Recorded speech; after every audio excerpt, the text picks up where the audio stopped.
Great buildings in the Bible. Architecture has always been a powerful symbol of human achievement. But in the Bible, buildings weren't just made of stone or wood, they were made to connect heaven and earth. They were made to reflect divine will and to stand as monuments of faith. From towering temples to grand palaces, the buildings of the Bible weren't simply places of shelter. They were places where the sacred met the physical world, shaping cultures and faith traditions for generations. Each structure carried within it a sacred purpose, a firm belief in the power of faith. These structures were not just shelters for humanity, they were the intersection of worlds. They were architectural masterpieces reflecting the connection between humanity and the divine. Though these structures may fall, the meaning and faith they carried will last forever. Buildings are not just physical, they are symbols of faith and the enduring spirit of community. The Temple of Solomon, a symbol of God's covenant. Let's start with the famous Temple of Solomon, known as the First Temple. This grand structure wasn't just the largest building in ancient Israel, it was the very center of Jewish life, a sacred space where God's presence was believed to dwell. Built with the finest materials, it took 7 years to complete and was a stunning masterpiece of ancient engineering. The temple wasn't just a building, it was a symbol of God's covenant with Israel. The Tower of Babel, a symbol of human pride. Then we move to the Tower of Babel. Though not a temple or a palace, the Tower of Babel is significant for its ambition. It was an attempt by humanity to build a tower that reached the heavens, symbolizing pride and the desire to be like God. But God, seeing the pride of mankind, caused their languages to scatter, and the project was abandoned. The Tower of Babel serves as a reminder of human pride and divine intervention. Herod's Temple, the Second Temple. Another remarkable building is Herod's Temple, also known as the Second Temple. Though it was rebuilt centuries later after the destruction of Solomon's Temple, it was even more magnificent. Herod the Great, known for his architectural projects, expanded and embellished the temple to make it a symbol of power and religious devotion, continuing the legacy of Solomon's vision. The temple wasn't just a physical structure but a sacred symbol of the connection between humanity and God. Each wall, each pillar of Herod's temple reflected not only the power of an empire but also the reverence and faith of its people. For each believer, the temple was the holiest place on earth, a place where they could feel God's presence with every step they took, the message of destruction and rebuilding. Yet, just like Solomon's temple, Herod's temple couldn't escape its fate, destroyed in the suffering of history. But through the ruins, a great message is sent. Every great structure, no matter how magnificent, can be destroyed. After the destruction, people rise again and rebuild their structures, but within each person there remains an indestructible faith. When the temple was destroyed, it wasn't just the walls that needed rebuilding, but the faith of the people had to be restored. Even without the great temple, the people didn't abandon their faith, they found God's presence in every moment of life. In the end, though temples may be destroyed, the love and faithfulness to God remain unchanged forever. The tabernacle, the ultimate sacred space. But the most powerful and significant of all these structures might be the tabernacle. Although not as physically grand as the Temple of Solomon or Herod's Temple, the tabernacle played a central role in biblical history. It was the first sacred dwelling for the Israelites, a portable sanctuary that traveled with them through the desert after their exodus from Egypt. The tabernacle was considered the dwelling place of God on earth. And it was here that the Israelites would experience God's presence in a direct and powerful way. The power of the tabernacle. What makes the tabernacle stand out is that it represented the connection between the divine and the human. Unlike other structures, it wasn't about size or grandeur, it was about intimacy with God. The Ark of the Covenant, kept inside the tabernacle, was believed to house God's very presence, making it the most sacred object in all of Israel. The holiness of the tabernacle was a testament to the strong connection between humanity and God. It was the place where people could draw near to God in the most intimate way. But it was at the tabernacle that the Israelites did not just find a place of worship. They found a meeting place where God's presence was near, clear, and real. God's presence in the tabernacle. With the Ark of the Covenant, the Israelites believed that God's presence was truly there, in the cloud of glory, in the mysterious light. In every ritual, the tabernacle was the place where the Israelites offered their sacrifices and their prayers, drawing nearer to God. Right there, in the dark desert, the tabernacle was the light that guided the Israelites, a testament to God's presence among them. So, even without a mighty kingdom or a grand temple at the tabernacle, the Israelites found protection, shelter, and divine strength. The tabernacle was not just a place of worship.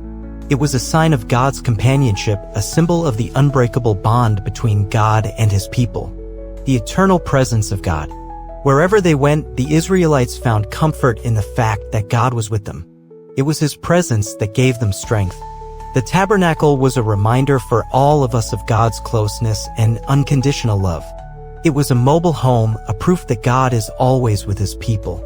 Though the tabernacle was not a grand temple, it carried an unshakable power, the power of God's divine presence. The tabernacle was not only God's dwelling place but also a place where humans found salvation, guidance, and God's protection. The tabernacle's enduring significance. Looking at the tabernacle, the Israelites didn't just see a structure. They saw hope, life, and the certainty that God was always with them. The tabernacle was God's living presence among His people, a clear sign of His unconditional love and protection. God's presence in the tabernacle was a guarantee of peace and hope. The Israelites knew they were never alone. Even in the toughest times, when facing enemies and trials, the tabernacle was always a place of divine protection. When they set up the tabernacle, the Israelites were not just building a place of worship. They were building an eternal connection with God. The tabernacle was a sign of God's eternal presence. No matter where they were, no matter the circumstances, God was always near. With God's presence in the tabernacle, the Israelites felt protected, at peace, and embraced by God's eternal love. The tabernacle was an essential part of the Israelites' faith journey. It was not just a structure, but a symbol of faith and protection. The Ark of the Covenant, the holiest of all. And it was the Ark of the Covenant where God made His covenant with His people, where His holiness and power were most evident. With every step, the Israelites felt God's presence, and the tabernacle was the place where they always found hope and strength.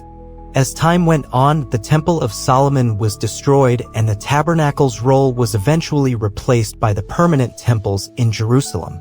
Yet, after the destruction of the Second Temple in 70 AD, Jewish worship no longer depended on the physical structure but instead focused on prayer and study.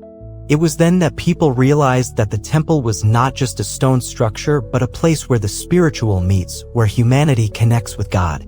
In Christianity, the focus shifted to the idea that the body itself is now the temple of God. A sacred sanctuary not made of stone but of purity in the soul. The shift in sacred space. This shift marked a turning point in how sacred spaces were viewed, where faith was no longer confined to physical walls but resided in the hearts of individuals. For centuries, these events shaped the way people viewed sacred spaces. Buildings became less about the size or the power they represented and more about their symbolic meaning. Temples now are not just great structures but symbols of faith and connection between humanity and the Creator.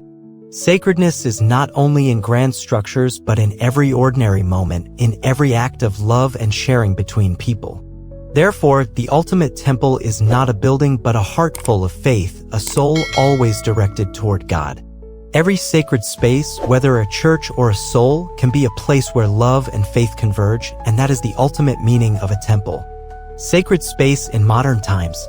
And in these peaceful moments, we realize that the ultimate temple is the everlasting faith within each of us. Today, sacred space is no longer confined to architectural structures but can exist anywhere in the hearts of individuals. This shows the shift in religion, where sacred space is no longer a place of division but a place that connects people of all faiths in love and peace. In other religions, sacred space is also understood in a broader sense, not just as a place of worship but as a space for quiet reflection and contemplation. Just as in Islam, worship becomes a sacred space within each person's soul where they connect with the divine through acts of prayer. Sacred space is not just where we seek peace but where we find unity and love among humanity. Understanding and mutual respect are the keys to building sacred spaces in each person's soul, regardless of religion or temple. Art and sacred space. Creative artists, with their ability to convey the meaning of sacred spaces through their works, help us broaden our understanding of what constitutes a temple. Even in a modern world, sacred space still exists, not through physical structures but through the connections within each person's heart. In the end, we realize that sacredness is not found in buildings but in the love and connection between people. Each of us is part of an invisible network where each heart is a living temple where we feel the presence of the divine. In simple communities like this, we find sacredness in the acts of love and helping one another. The family as a temple. The family, where all spiritual values begin, is an eternal temple where love is continuously given. In this ever-changing world, finding a place to worship and connect is truly precious. All of us, no matter what faith, can build sacred spaces where all differences are embraced. And that is the mission of each of us, not to build physical structures, but to build sacred spaces within each other's hearts. So, what lessons do we take away from the largest buildings in the Bible? The lessons from biblical buildings. First, we learn that architecture isn't just about size, it's about purpose and connection to the divine. Whether it's the grandeur of Solomon's temple or the humility of the tabernacle, each structure teaches us that true power lies not in physical might but in spiritual devotion. These buildings remind us that faith, prayer, and devotion to God are what truly make a structure sacred. In today's world, as we build our own temples of faith, we can reflect on the lessons from the past. It's not the size of the building that matters, it's the spirit within it that counts. The ultimate temple. Every temple, big or small, can contain God's presence when people seek Him with sincere hearts. These buildings are not just physical structures but symbols of the spiritual connection that people find in God. No matter where we are, every place of worship is where we can feel God's presence. The most important thing is not the physical structure but the spirit and faith we have in God. Every temple carries within it sacredness when people seek a connection with God. Our lesson is that our connection with God is not through physical structures but through sincerity and faith. Conclusion: building temples within our hearts. And so, each of us can build a temple within our hearts where God is always present. Remember, wherever we are, God is with us, and where there is faith, there is sacredness. God's presence is the most important thing, and all structures are merely a reflection of our faith. Just like the tabernacle, the temple within our hearts becomes sacred when we allow God to live there. Therefore, every place we pray is a temple, and every moment we worship is a connection with God. We don't need grand buildings because within our hearts, God's holiness already dwells. Holiness does not come from physical structures but from our hearts where faith and love for God dwell. Let our hearts become a holy temple where God's presence always dwells. Every day we can worship God in the temple of our hearts. The temple is truly where we feel God's closeness and presence. Final words. From the holy temples in the Bible to modern temples, the lesson remains the same: the connection with God is what matters most. Thus, the temples we build in our lives are the places where we seek peace and holiness. Every temple contains the boundless power of God, and sincere worship is the key to unlocking that holiness. We don't need grand physical structures to find holiness, but only hearts and sincere faith. Let us build temples within our hearts together where God's presence always dwells. What do you think? Which of these monumental structures stands out to you the most? Let us know your thoughts in the comments below. And if you enjoyed this journey through biblical history, make sure to check out our other videos where we dive deeper into the symbolism of sacred architecture. Don't forget to like, share, and subscribe for more insightful content like this. Thank you for watching. See you in the next videos.